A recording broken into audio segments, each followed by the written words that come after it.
So today's topic is qualitative and quantitative traits. First, we will differentiate both the terms and then we will learn about it. So qualitative traits are also known as monogenic inheritance. Mono means single, genic means gene.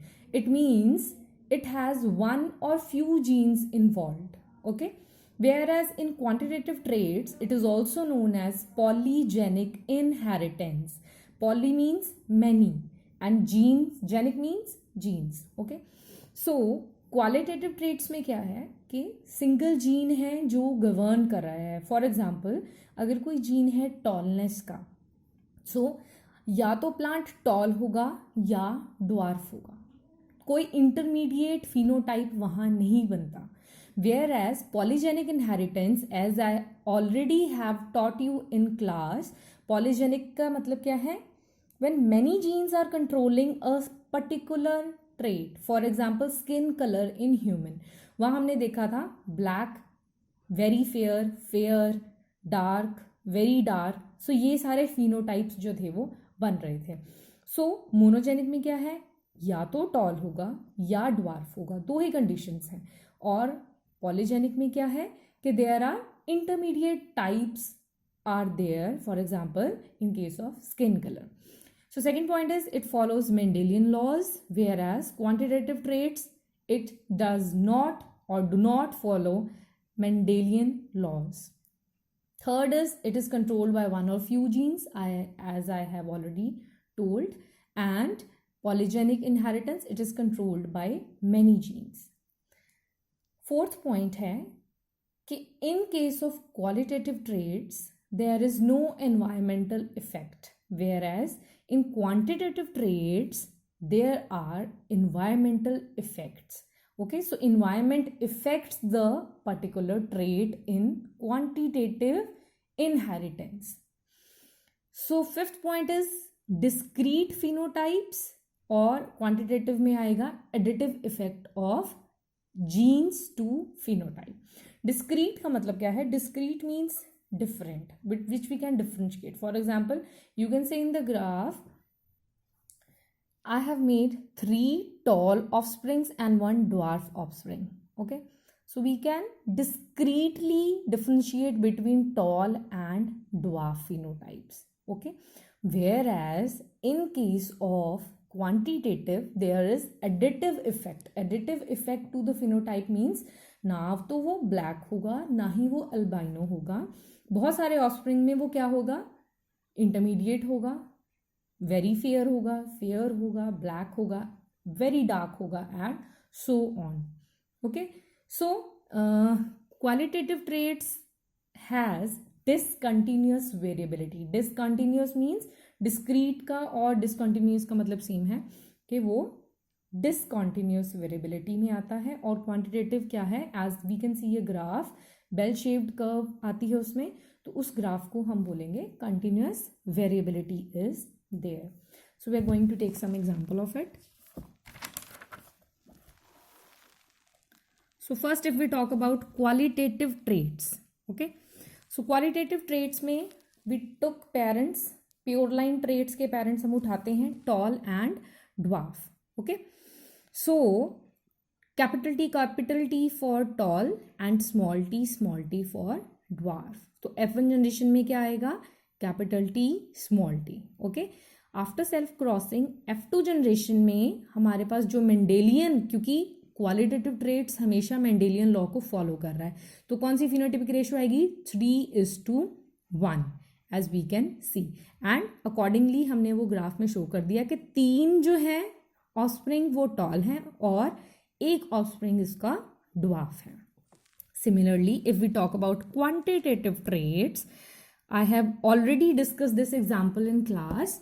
So it is black when crossed with albino. Okay, so we are having 3 dominant in black and 0 dominant in albino. Okay, so basically 3 pair of dominant. Okay, because there are 6 dominant basically. So intermediate में क्या होगा? 3 dominant आ जाएंगे.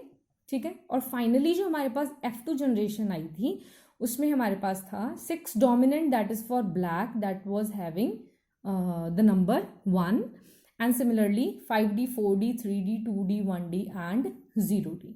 So the total come out to 64 in number. So the offspring will be 64 in number.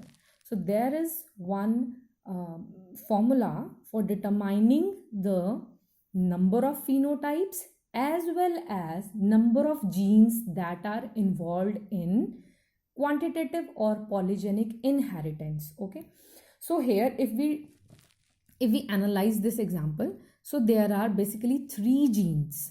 Okay, gene A, B and C. ठीक है, अब उसके alleles जो है वो 6 है, means के capital A, capital A, capital B, capital B, capital C, which means के all of the alleles are in dominant form and they are coding for black phenotype. Okay, so हमारे पास जो formula है, let's come to the formula where n is equal to number of genes और F2 progeny का extreme ratio लेना है. Extreme ratio का मतलब है ईदर ब्लैक और अल्बाइनो. ये 2 एक्सट्रीम कंडीशंस है, या तो पूरे के पूरे डोमिनेंट हैं 6 के 6 अलील्स या कोई भी डोमिनेंट नहीं है, इट मीन्स अल्बाइनो स्टेट है. ठीक है, सो एक्सट्रीम F2 जनरेशन की जो प्रोजेनी का एक्सट्रीम है वो रेशियो लेना है, that is equal to 1/4 raised to the power n. Okay, and second formula is number of phenotype which is equal to 2n plus 1. So 2 into number of genes plus 1. So we are taking example of polygenic inheritance in skin color in human. So here it is. As we can see, extreme ratio क्या थी कि जो हमारा black है और albino है वो कितना है 1. ठीक है, तो टोटल ऑफस्प्रिंग कितने आए थे हमारे पास 64. तो हम लिखेंगे 1/64 is equal to 1/4 raised to the power n. ठीक है, तो जब हम इसको सॉल्व करेंगे तो 4 raised to the power n is equal to 64 आएगा और अल्टीमेटली n की रेशियो n का वैल्यू क्या आएगा 3. Why? Because 4 into 4 into 4 is equal to 64. तो यहाँ क्या आ जाएगा राइट हैंड साइड पे 4 raised to the power 3. Okay, I simplify for you. It is 4 raised to the power 3. Okay, so n is equal to 3.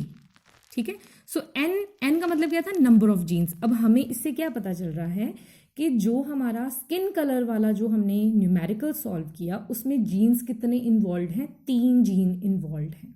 Okay, और हमें calculate करना है कि उसमें टोटल नंबर ऑफ फिनोटाइप्स कितने बनेंगे. तो उसके लिए हमने पहले फॉर्मूला पढ़ा था कौन सा, 2 into n plus 1. ओके, सो n की वैल्यू हमारे पास 3 आ गई, तो 2 into 3 plus 1 यानी कि 6 plus 1 is equal to 7 phenotypes. अगर हम देखें सो कितने फिनोटाइप्स है, देखिए black, very dark, dark, intermediate, fair, very fair and albino. कितने हो गए, ये टोटल 7 फिनोटाइप्स हो गए. So this is how we can calculate the number of genes as well as the number of phenotypes which are going to be produced during a specific cross of polygenic inheritance. Okay, so I hope it is clear. Once again I just go through the whole chapter. First of all you have to differentiate between the 2 traits. Qualitative में क्या है कि वो Mendelian law follow कर रहे हैं, quantitative में क्या है वो मेंडेलियन लॉ फॉलो नहीं कर रहे हैं. इसमें क्या आ रहा है हमारे पास, डिस्क्रीट फिनोटाइप आ रहे हैं, या टॉल आ रहा है या ड्वार्फ आ रहा है, इंटरमीडिएट कोई नहीं आ रहा. क्वांटिटेटिव में क्या है, एक कॉन्टिन्यूस वेरिएबिलिटी है where we are getting many phenotypes. Then we have discussed the examples. This I have already done many a times in class, and this is also the example of polygenic inheritance. Okay, so here we discuss 2 formulas to determine the number of genes associated and the number of phenotypes that are calculated by the formula 2 into n plus 1. Okay, so that's all about this topic. Hope you would understand this very easily. Okay, so next we will move to next topic in my next video.